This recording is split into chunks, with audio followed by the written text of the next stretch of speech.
वहीं लेके जा रहे हैं। कथा कहाँ चल रही है, वो कहाँ चल रहे हैं। और वो कह रहे थे कि नैया पार करके गया था। नैया कई तरीका की होती है। एक जीवन की नैया होती है जो मझधार में डूबा जाता है। मरने के बाद पार वो नैया नहीं है। जो बुढ़ापे की लाठी होती है, जो बुढ़ापे में पानी देने वाला होता है, वो अगर चला जाता है तो उस दिल से प्यारे सब कुछ चला जाता है।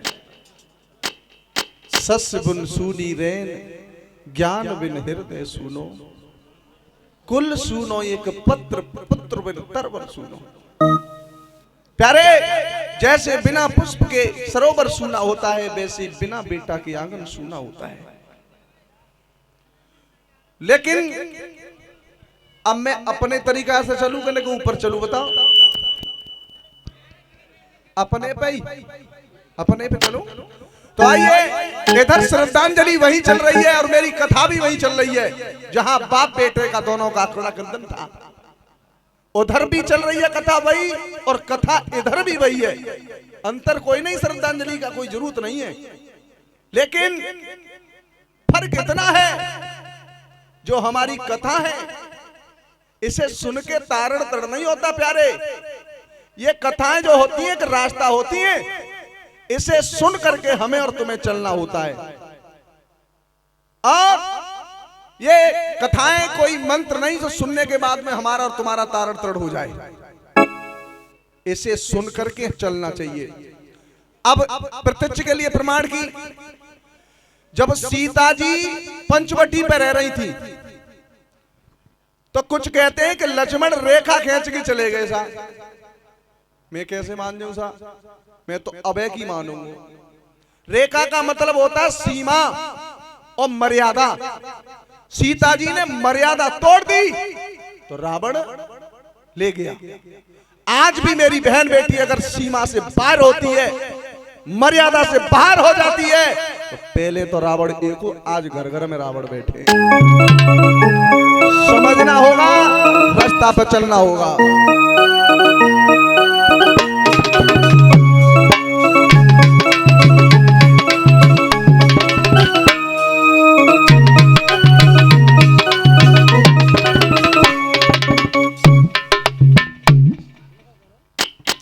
लेकिन जी बताइयो, अगर कंधा पे बाने बेटे न तो होयो तो का भैंस को लबारो खींच के ले जाता कहां तेज लेगो होयो।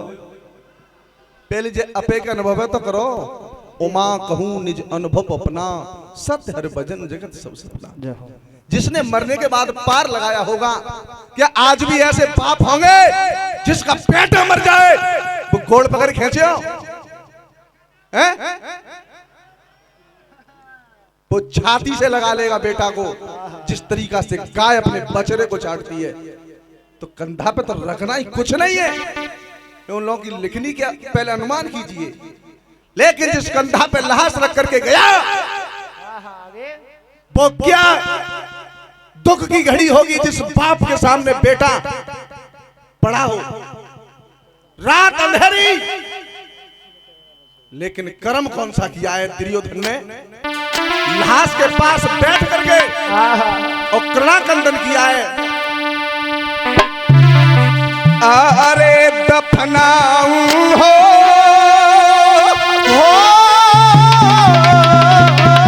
दफनाऊं, अरे दफनाऊं सुना तो का दफनाऊं, दफनाऊं दफनाऊं हो सुता तोई कहां दफनाऊं।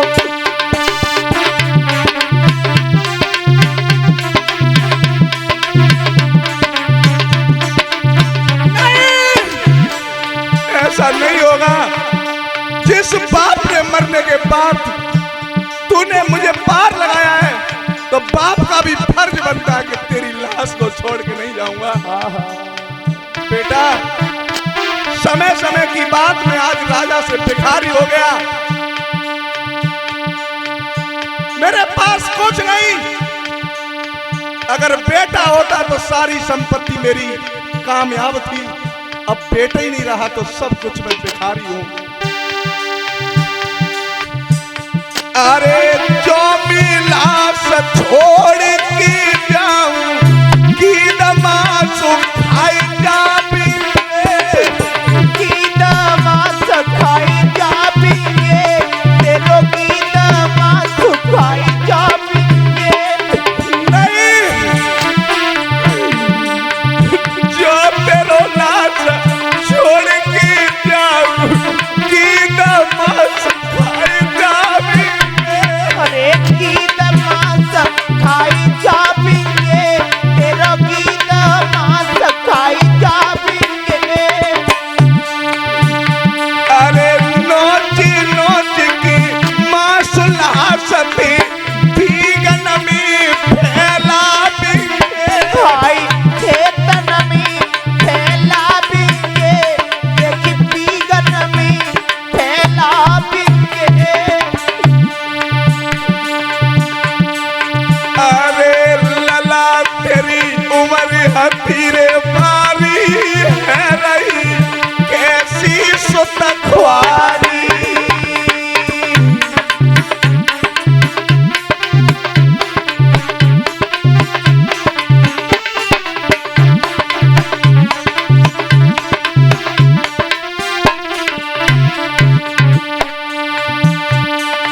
अरे कुमरन का मुख उतरे बोला लला को अखियन खोला।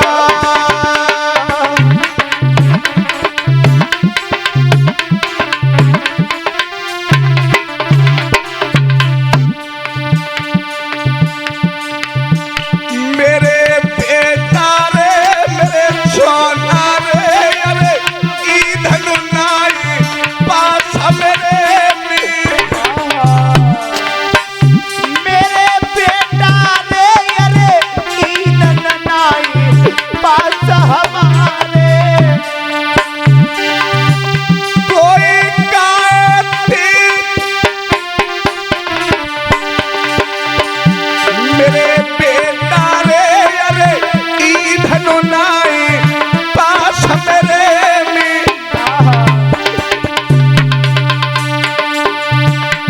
गाती चिता बनाऊं ओ सुतत कोई दफनाओ दफनाओ ओ तो कहाँ दफनाओ तेरी काहे से चिता बनाऊं ओ सुता तो कहाँ दफनाओ दफनाओ ओ सुता तो कहाँ दफनाओ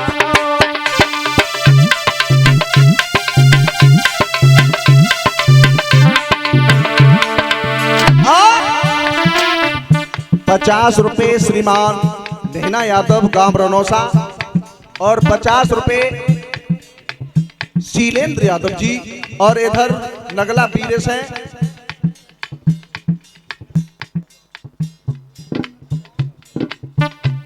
जो श्रीमान पीरे यादव जो नगला डहर से आए हुए हैं 101 रुपए से सम्मान कर रहे हैं।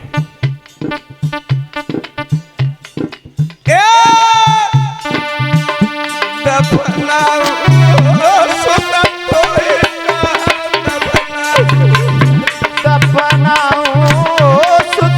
कोई कहाँ दफनाओ दफनाओ सुतम कोई कहाँ दफनाओ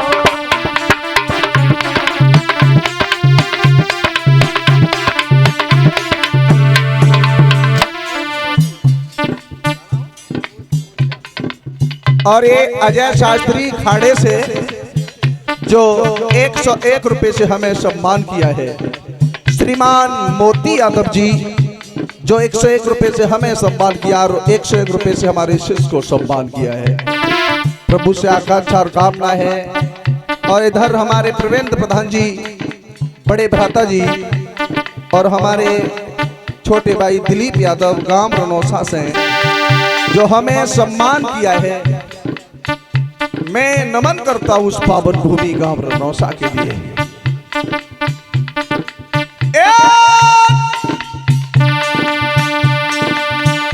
अरे विष है गदा दई धरनी खुद गई दिल ना खाई है। अरे खुद गई भैया खाई है, देखो खुद गई वीर न खाई है। और इसी के बीच में सुनील पंडित जी जो 50 रुपए से हमें सम्मान करके गए। अरे विष है गदा दई धरनी गहरी खुद गई खाई है। गहरी खुद गई खाई है भाई, गहरी खुद गई खाई है।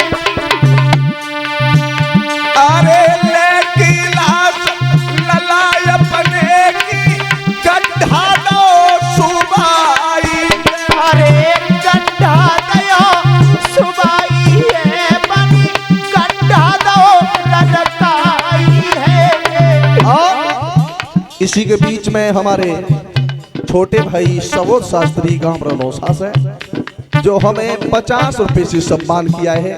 प्रभु से आकांक्षा और कामना है सदा यूं ही धर्म क्षेत्र में हाथ बढ़ाते रहे।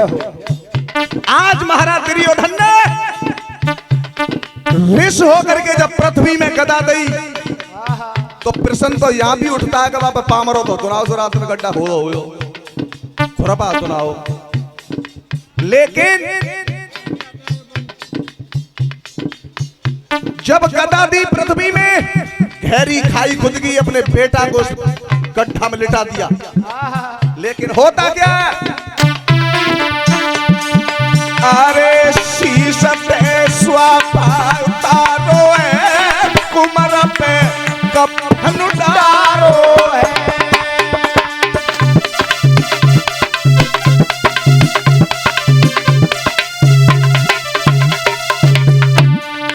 अरे शीश पे स्वापा उतारो है, लला पे कफन डारो है।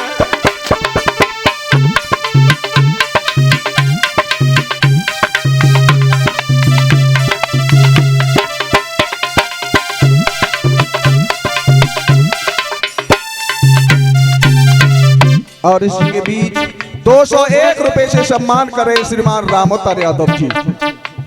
आज बेटा की लाश पर स्वापा तार करके कह दिया बेटा मेरे पास कफन कोई नहीं है। लेकिन चलते चलते आज बाप और बेटा से अंतिम मिलन नहीं होगा। आज के बाद इतना बदनसीब हूं कि अपने बेटा की लाश को, अपने बेटा के शव को अपने आंगन तक नहीं पहुंचा पाया। ऐसा पाप कौन होगा?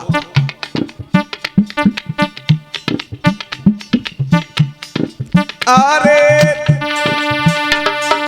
भमरा में डूबी गई नैया, नबी गो गोदी को छैया।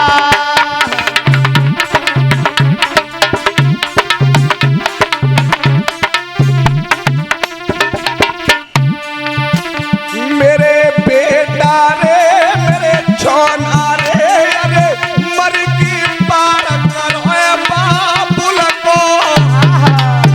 मेरे बेटा रे सोई छैया रे, अरे मर की पार करो है बाप को। कोई कहाँ ढूंढ ले जाऊं ओ सुता तोई कहाँ दफनाऊं, दफनाऊं सुता तोई कहाँ दफनाऊं।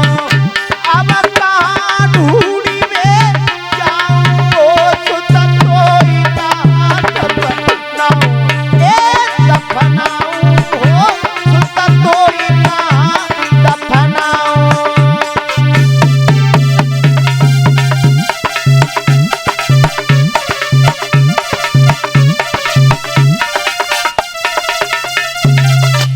इसी के बीच में श्रीमान राम खिलाड़ी जी जो लेखपाल साहब जी जो गांव रनौसा से आए हुए हैं, 101 रुपए से हमें सम्मान किया है। प्रभु से मेरी यही आकांक्षा है सोना धर्म क्षेत्र में हाथ बढ़ाते रहे। जब महाराज दुर्योधन ने उस गड्ढा में अपने बेटा की लाश को सबको धक दिया, कफन को उड़ा दिया, आज मट्टी को गिरा रहा है। कैसे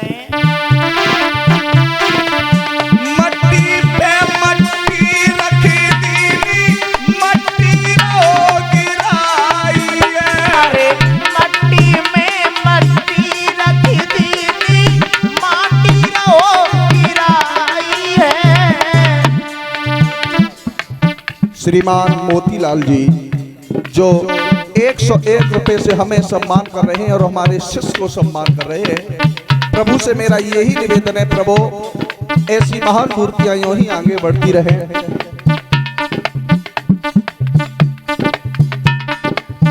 और श्रीमान नरेश यादव जी जो हमें सम्मान कर रहे हैं। अरे मट्टी रहो गिराई है भाई, मट्टी रहो गिराई है। जब महाराज दुर्योधन मट्टी पे मट्टी रख दीनी, मट्टी रहो गिराई है। मरने के बाद भी सब मट्टी हो जाता है और मट्टी के ऊपर मट्टी को डाल रहा है। होनहार को मिटबैया, लिखी प्यास की पाई है। लिखी प्यास की पाई है, कोई लिखी प्यास की पाई है। अरे भूप एक वृक्षौ तेरे धायो, करी लगे कांटे ले आयो।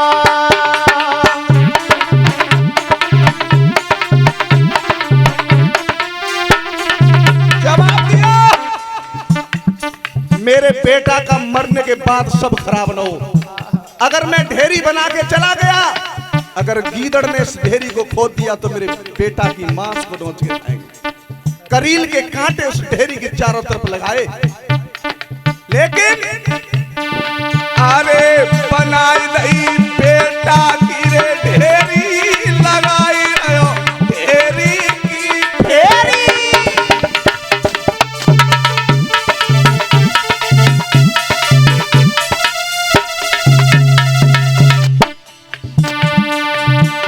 मेरे बेटा रे, अरे बेटा की जबड़ी दुनिया में।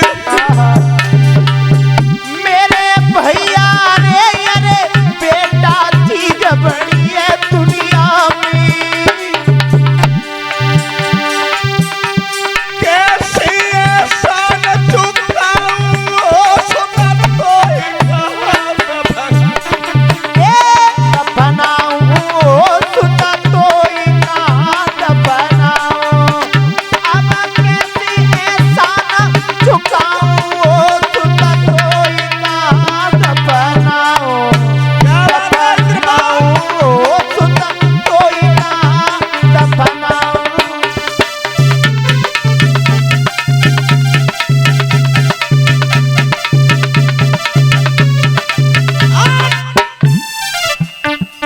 जब बेटा की ढेरी को बना दिया, आहा लेकिन दुर्योधन आज चला है। कैसे अरे क्रिया कर्म करो ए बेटा को, जल्दी कोई अभिमानी। जल्दी ना अभिमानी है भाई, जल्दी ना अभिमानी है। सतखंडा पे देख रही भानुमती सी रानी।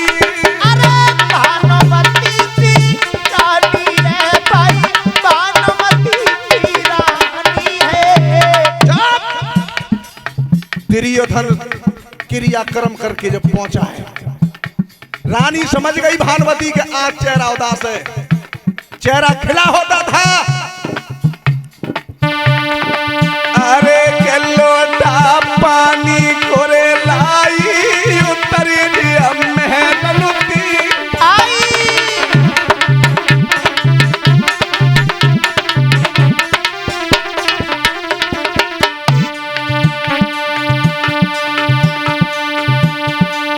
अरे हालू मोई समझियो सैया लोए का गो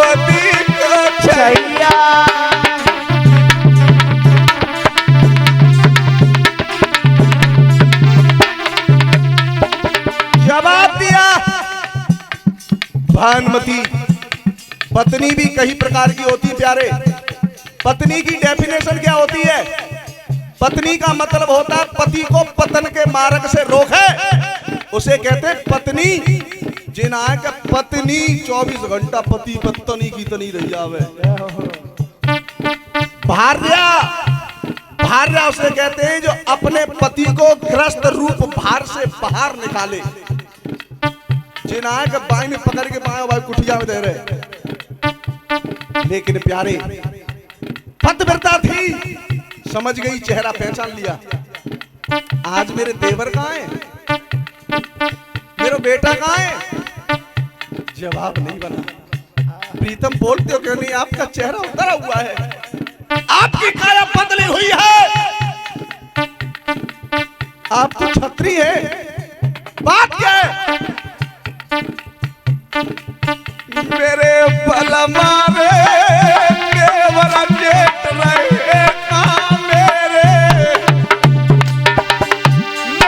सैया रे अरे देवर जेठ रहे का मेरे महाराज। जब युद्ध का शंख विराम होता था तो बजता था, तो सब मिलकर के आते थे। उसके बाद कोई लड़ाई और दुश्मनी बैर नहीं। आप जब पहुंच रहे होगे उसे पहले ही समझ आता हूं मैं। शंख बजने के बाद में कोई दुश्मनी कोई लड़ाई नहीं। लेकिन आज तो राइफल लेके रात के 12 बजे सोबत मारे आवे। वो भी भीष्म थे जो एक नाती के तरफ से लड़े। आज को अगर बाबा लड़ेगा तो बहु रोटी ना दे, मज्जा कड़ी खाई पलग जा बेटी बन रही है तो मैं खाइए पलगा वो सूख के मज्जा पल लगा और रोटी कर रही ना 12 बजे तक है को बाबा। तो मेरे पलमा रे मेरे सैया रे अरे 9-10 मास करब मीरा हो। मेरे सैया रे अरे 9-10 मास करब मीरा हो। अब भोजन की नींद सुन तो दफनाऊं हो, सुन तो दफनाऊं।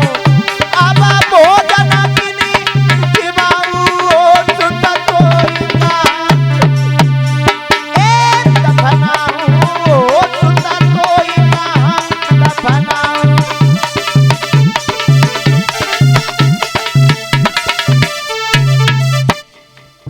अब केवल 5 मिनट के लिए आप खड़े नहीं बैठ जाएं, क्योंकि बुजुर्ग है। आप बैठ जाएं। और हमारे शास्त्री जी कह रहे उमरिया थोड़ी है। अब जब उमरिया को देख